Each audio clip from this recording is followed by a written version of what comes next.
bir juma ma'ruzasida aytdim, hali uzoq bo'lmadi, bir 3-4 juma o'tdi shekilli. Bitta voqeani aytib berdim. Bir olim kishi ilmidan kibrlanib qolibdi, ibodatidan kibrlanib qolibdi. Yana istig'for aytibdi orqasidan, tavba qildim, Alloh kechir meni debdi-yu, lekin tush ko'ribdi. Tushida bu kibrlandi. Buni jazosi nima? Qozi hukm qilayotganmish, qozining ayonlari o'tirganmish, undoq ikki tomonda. Hammasi o'lim bunga, kibrlandi, o'lim debdi. Shunda bittasi aytibdiki, bir marta kibrlanganiga buni o'lim devormanglar, tavba qilsin. Ha?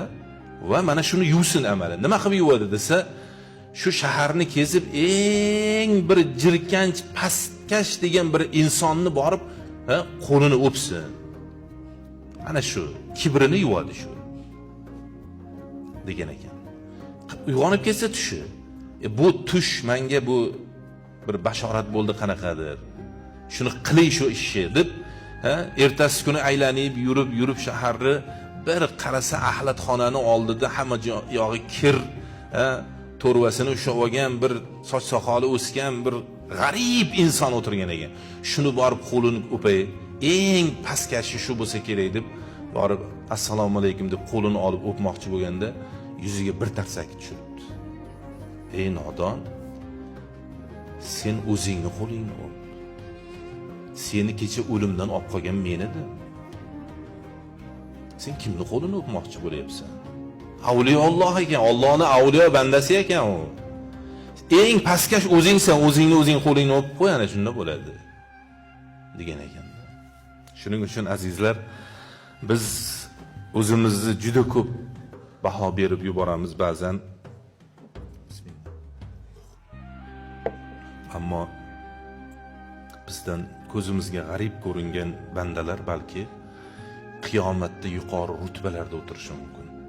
Allohning valiyulloh bandalari bo'lishi mumkin. Shuning uchun biz ko'pincha aytamizki, mana shu jumadan chiqayotganda ham oyoq kiyim to'g'rilab qo'ying. Yoyinki uyda, hovlida yoki shunda darvozadan chiqib har zamonda ko'chani supurib qo'ying.